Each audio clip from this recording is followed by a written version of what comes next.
হরে কৃষ্ণ। সকলকে স্বাগতম। আজকে আষাঢ় মাসের কৃষ্ণ পক্ষের পঞ্চমী তিথি। তো আজকে একজন মহাপ্রভুর প্রিয় পার্ষদ এবং নর্তক বক্রেশ্বর পণ্ডিতের শুভ আবির্ভাব তিথি। তো তাই আমরা আজকে শ্রী বক্রেশ্বর পণ্ডিত মহাশয়ের জীবনী সম্পর্কে আলোচনা করব। नाम श्रेष्ठमनुमोऽपि शचिपुत्रमत्र स्वरूपं श्रीरूपं तस्याग्रजमरुपुरीं मातरिं दष्टवाटी राधाकुण्डगिरिवरमहशिराधिकमाधवासं प्राप्तजस्य प्रथितकृपया श्रीगुरु तं नतस्मि। नमो विष्णुपादाय कृष्णप्रेष्ठाय भूतले श्रीमते भक्तिवेदान्त स्वामिनिति नामे। नमस्ते सारस्वती देवे गौरवाणी प्रचारिणे निर्विशेष शून्यवादी पाश्चात्य देशतारिणे वंशाकल्पतरुभ्यश्च कृपा सिन्धुभ्येव च पतितानां पावनेभ्यो वैष्णवेभ्यो नमो नमः। जय श्री कृष्ण चैतन्य प्रभु नित्यानंद श्री अद्वैत गदाधर शिवासादि गौर भक्त वृंद। हरे कृष्ण कृष्ण कृष्ण हरे हरे हरे राम राम राम हरे हरे। श्रील बक्रेश्वर पंडित महाशय की जय। বক্রেশ্বর পণ্ডিতের মাহাত্ম্য বর্ণনা করে শ্রীল বৃন্দাবন দাস ঠাকুর মহাশয় বলছেন, বক্রেশ্বর পণ্ডিত চৈতন্য প্রিয় পাত্র, ব্রহ্মাণ্ড পবিত্র যার স্মরণে মাত্র। বক্রেশ্বর পণ্ডিত হচ্ছে শ্রীমন মহাপ্রভুর অত্যন্ত প্রিয় পার্ষদ, যার পবিত্র ব্রহ্মাণ্ড পবিত্র করতে পারে যার স্মরণের মাধ্যমে। তিনি তাকে কতটা প্রিয় ছিলেন। বৃন্দাবন দাস ঠাকুর শ্রীমন নিত্যানন্দ প্রভুর প্রিয় শিষ্য ছিলেন, আর তিনি এই ভাষা এই কথা লিখেছেন।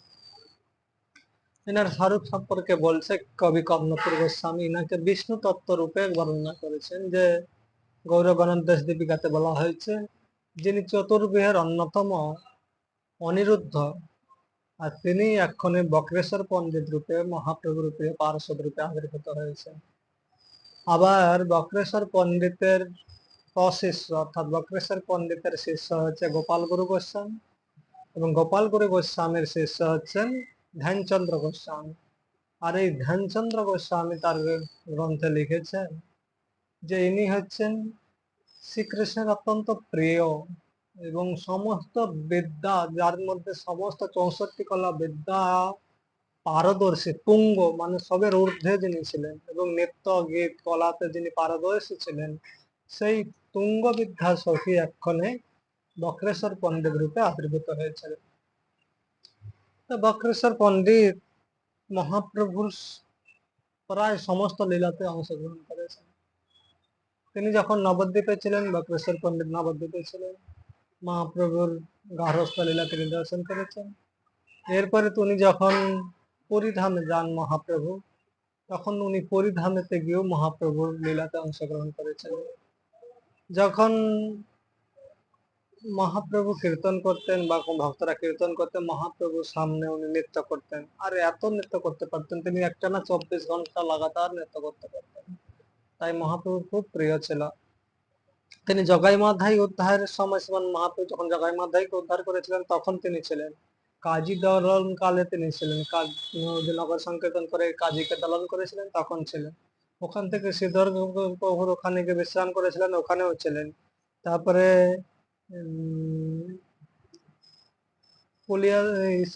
মহাভাবের সময়, মহাপ্রকাশের সময় ছিলেন। আর একটা বিশেষভাবে ওনার যে উদারতা, ওনার যে অন্যের প্রতি করুণাপরায়ণতা, এটা প্রকাশ করেছেন যখন কুলিয়াতে যখন দেবানন্দ পণ্ডিত ভাগবত পাঠ করছিলেন। তিনি ভক্ত ছিলেন না, তিনি মুক্তিগামী ছিলেন। তিনি যখন ভাগবত পাঠ করছিলেন তখন সমস্ত তার শিষ্যবৃন্দ পরিবেষ্টিত ছিল, আর কোনো এক সময় শিবাস ঠাকুর ওখানে গিয়ে ভাগবত কথা শ্রবণের জন্য বসেন। তিনি সেখানে ভক্তের কোনো ব্যাখ্যা করছিলেন, কিন্তু শিবাস ঠাকুর মহাভাগবত হওয়ার কারণে তিনি যখন এই ভাগবত কথা শ্রবণ করেছিলেন তখন তার মধ্যে অষ্টসাত্ত্বিক বিকার প্রকাশিত হয়েছিল এবং তিনি উচ্চস্বরে রোদন করেছিলেন এবং নৃত্য করেছিলেন। আর তা দেখে ওনার যে শিষ্যগণ ছিল তারা তো সাধারণ আধ্যাত্মিক সম্পর্কে তাদের কোনো ধারণা ছিল না, কৃষ্ণ প্রেম সম্পর্কে। আর তারা ভাগবতের ডিস্টার্ব হচ্ছে মনে করে ওকে সকলে মিলে ধরে বাইরে বের করে দিয়েছিল। আর এটাতে বক্রেশ্বর পণ্ডিতের শিবাস ঠাকুরের চরণে মহা অপরাধ হয়ে গেছিল। এটা শ্রীমন মহাপ্রভু জানতে পারে। পরবর্তীকালে যখন শ্রীমন মহাপ্রভু ওখানে যান, তখন ভাগবত পাঠ করছে, আর এটা শুনে মহাপ্রভু খুব ক্রোধ প্রকাশ করে ওকে পুরো নিন্দা করেছিল, ওকে কৃপা করেন। কিন্তু বক্রেশ্বর পণ্ডিত এত পবিত্র পাবন ছিলেন, তিনি বুঝতে পেরেছেন মহাপ্রভু কৃপা করার জন্য এসেছে, কিন্তু বক্রেশ্বর পণ্ডিত ভাগবত পাঠ করেও মহাপ্রভুর কৃপা থেকে বঞ্চিত।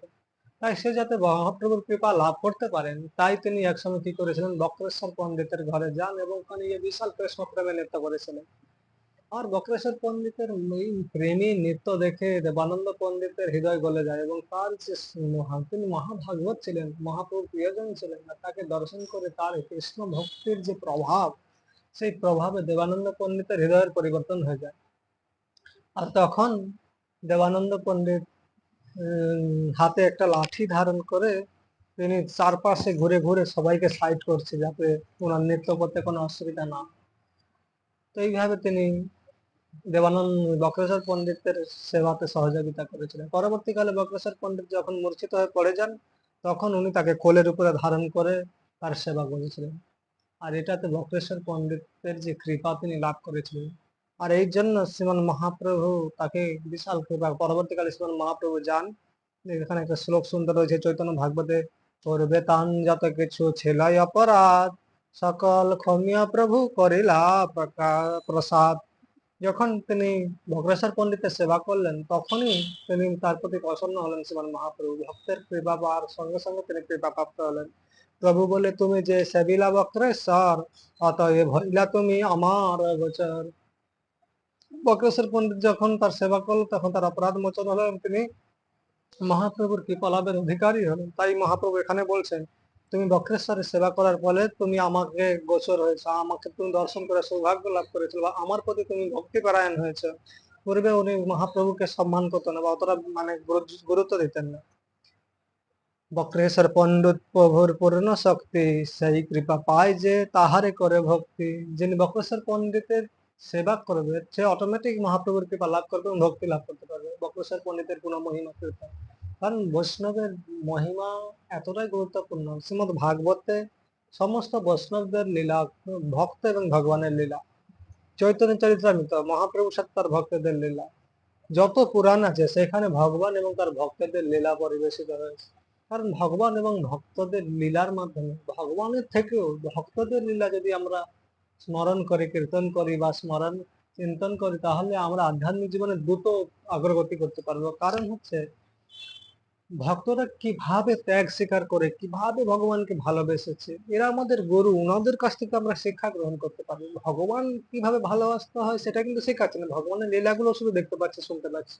কিন্তু ভক্তদের হলে কি হবে, ভক্তদের যে উৎসাহ, ভগবানের প্রতি প্রেম, তারা কিভাবে ভগবানের প্রতি সেবা করেছেন, এটা আমরা ভক্তদের কাছ থেকে শিক্ষা লাভ করতে পারবো। তাই ভক্তদের জীবনটা আমাদের আধ্যাত্মিক জীবনে ভগবানের লীলা থেকেও বেশি গুরুত্বপূর্ণ।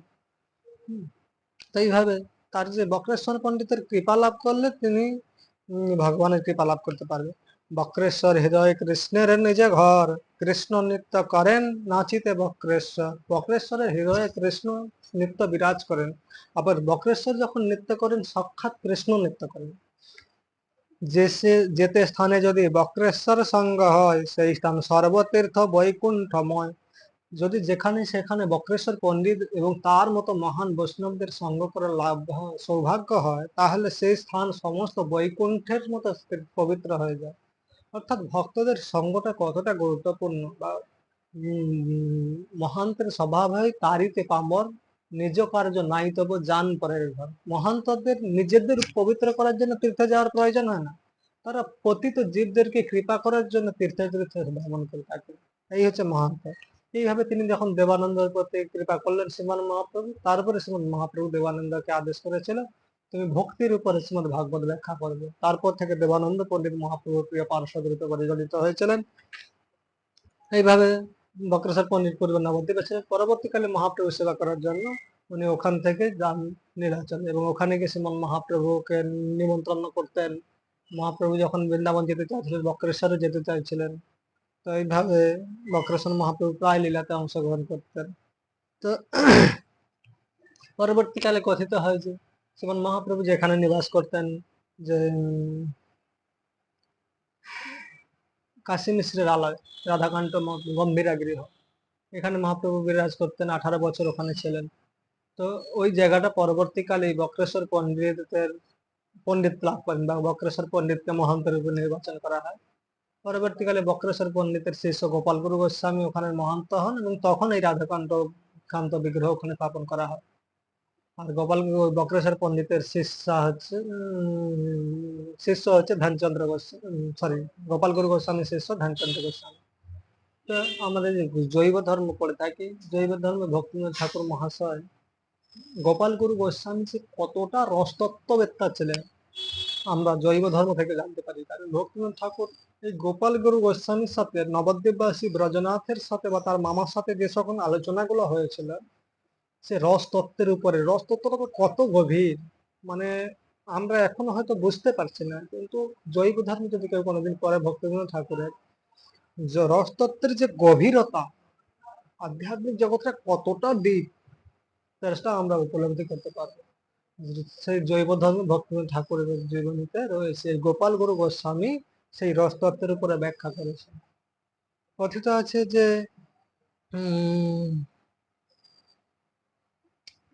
এই যে গোপাল গুরু গোস্বামী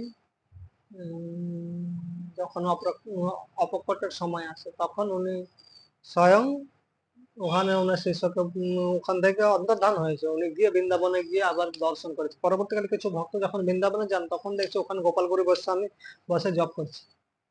আর তখন উনি এসে এখানে তার শিষ্যকে বলেছে, অর্থাৎ তখন গোপাল গুরুর শিষ্য যে বক্রেশ্বর পণ্ডিত আর সরি ধ্যানচন্দ্র গোস্বামী, উনি এখানে মঠটা নিয়ে খুব বিবাদ, মানে একটা ঝগড়ার মধ্যে পড়ে গেছিল, পরিস্থিতি খারাপ হয়ে গেছিল, যে মঠ অন্যান্য ব্যক্তিরা ওই মঠটাকে ধ্যানচন্দ্রের হাত থেকে ছিনিয়ে নিতে চাইছিল।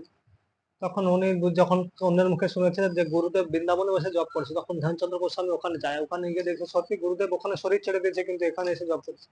তখন উনি ওখানে গিয়ে গোপাল গুরু গোস্বামীকে সমস্ত কাহিনী বলে। তখন বলছে এরকম, গুরুদেব বলছে আমি তো শরীর ছেড়ে দিয়েছি, আমি তো আর যাবো না।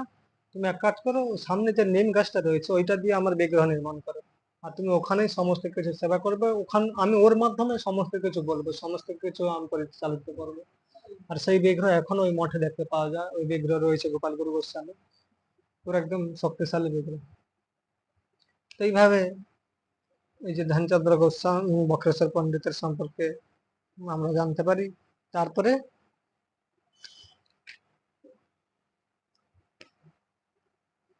বক্রেশ্বর যেখানে ওখানে যে যারা যারা থাকতেন তাদের এখানে লিস্ট কৃষ্ণদাস কবিরাজ গোস্বামী প্রদান করেছেন। মহাপ্রভু পরিধামে 4টা প্রধান সম্প্রদায় নির্মাণ করেছিলেন। তার মধ্যে প্রথম সম্প্রদায়ের মহন্ত শ্রীমন অদ্বৈত নিত্যানন্দ প্রভু, তারপরে অদ্বৈত আচার্য প্রভু, এবং তৃতীয় হচ্ছে শ্রীবাস ঠাকুর। চতুর্থ সম্প্রদায়ের মহন্ত রূপে বক্রেশ্বর পণ্ডিতকে স্থাপন করেছিলেন। পরবর্তীকালে রথযাত্রা দিয়ে 7টা নৃত্য টিম হতো। এই 7টা নৃত্য টিমের যেখানে গোবিন্দ ঘোষ গাইতেন, গোবিন্দ ঘোষ, সেইখানে ওই বক্রেশ্বর পণ্ডিত নৃত্য করতেন। আর উনি লাগাতার মানে 24 প্রহর নৃত্য করতে পারতেন। তো এইভাবে তিনি মানে কত মানে নৃত্য পরায়ণ ছিলেন, ভগবানের প্রতি কত প্রেম পরায়ণ ছিলেন। তারপরে কখন কখনো তিনি যখন নৃত্য করতেন, শ্রীমান মহাপ্রভু নিজে গাইতেন, স্বরূপ দামোদর আদি গোস্বামীরা মহাপ্রভু দোয়ার ধরতেন। আর শ্রী হরিদাস ঠাকুর মহাশয় যখন শরীর ছেড়েছিলেন, আর তখন যে মহাপ্রভু হরিদাস ঠাকুর যে অভিলাষ ছিল, শ্রীমান মহাপ্রভু আমার কাছে থেকে আমাকে হরিনাম শোনা, আর তখন মহাপ্রভু যাতে আমাকে কৃপা করেন। আর তখন মহাপ্রভু বক্রেশ্বর পণ্ডিতকে নৃত্য করতে আজ্ঞা দিয়েছিলেন। আর ওনাকে যত পরিক্রমা করিয়েছে মহাপ্রভু ওনার শরীরকে হাতে করে, ওখানে পুরো নৃত্য কীর্তন করেছে। সমাধি দেওয়ার সময় পুরো নৃত্য করেছে এই বক্রেশ্বর পণ্ডিত। বক্রেশ্বর পণ্ডিত বলতেন যে প্রভু, আপনি আমাকে কোটি কোটি গন্ধর্ব এনে আমাকে নৃত্য করান, গান করান, আর আমি একা নৃত্য করবো। মহাপ্রভু তখন বলছেন যে তুমি সাধারণত, তুমি অত্যন্ত আমার প্রিয়, আর তুমি নাচলে, মহাপ্রভু এখানে বলছেন দশ সহস্র গন্ধর্ব মোরে দেহ চন্দ্রমুখ তারা গায় মৈনাচি তবে মোর সুখ। তিনি বলছেন 10,000 গন্ধর্ব আমাকে প্রদান করুন, তারা গাইবে আর আমি নৃত্য করবো, তাহলে আমি সুখ পাবো। প্রভু বলে তুমি মোর পক্ষ এক শাখা, আকাশে উড়িয়া যাও পাও আর পাখা। বলছে তুমি আমার শাখাদের মধ্যে অন্যতম, আমার পক্ষের অন্যতম, তুমি যদি পাখা পাও তুমি নৃত্য করো, তুমি আকাশে উঠতে পারবে। এরকম ভাবে মহাপ্রভু তার প্রশংসা করছে। তো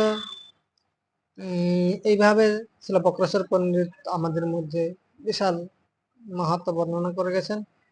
হ্যাঁ, আরেকটা বিশেষ বিষয়, যেমন মহাপ্রভু স্বরূপ দামোদর গোস্বামীকে রসতত্ত্ব সম্পর্কে প্রচার করার নির্দেশ দিয়েছিলেন। আর সেই রসতত্ত্বকে স্বরূপ দামোদর গোস্বামী দুটো কচড়া রচনা করেছিলেন।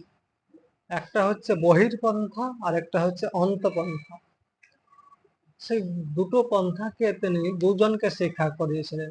একটা কচড়া শিক্ষা দিয়েছিলেন রঘুনাথ দাস গোস্বামীকে, সেটা হচ্ছে অন্তরপন্থা, যেটা কৃষ্ণদাস কবিরাজ গোস্বামী চৈতন্য চরিতামৃত এবং গোবিন্দ লীলামৃত রচনা করেছেন।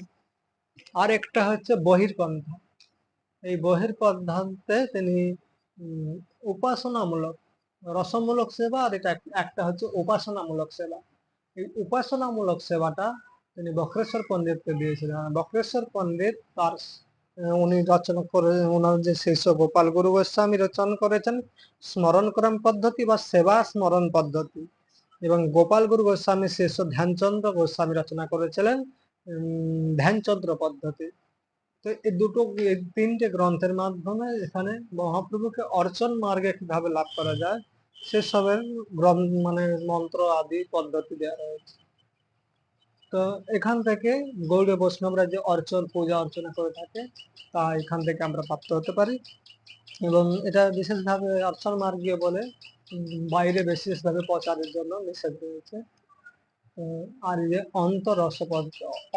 মানে অন্তপন্থা রসতত্ত্ব বিষয়ে, সেটা কৃষ্ণদাস কবিরাজ গোস্বামী চৈতন্য চরিতামৃত এবং গোবিন্দ লীলামৃতে প্রকাশ করেছেন, আর যেটা আমরা চৈতন্য চরিতামৃত ছিল প্রদান করেছেন, এখান থেকে আমরা পেতে পারি। এইভাবে আমরা ছিল বক্রেশ্বর পণ্ডিতের মাহাত্ম্য উপলব্ধি করতে পারি। তিনি কত মহাপ্রভুর প্রিয়জন ছিলেন। তিনি বলা হয়েছে একদিকে অনিরুদ্ধ আর একদিকে তুঙ্গবিদ্যা, দুজন। তো এই জন্য এই মহাপ্রভুর যে পার্শ্বদের লীলা আদি স্মরণ করার মাধ্যমে তাদের যে মহাপ্রভুর প্রতি ভগবানের প্রতি যে প্রেম, এই প্রেমের কিঞ্চিত আমরা লাভ করার সৌভাগ্য পেতে পারি। কারণ বৈষ্ণবদের মহিমা বৈষ্ণবরা নিজেদের যদি হৃদয় থেকে প্রকাশিত করান তবেই সম্ভব।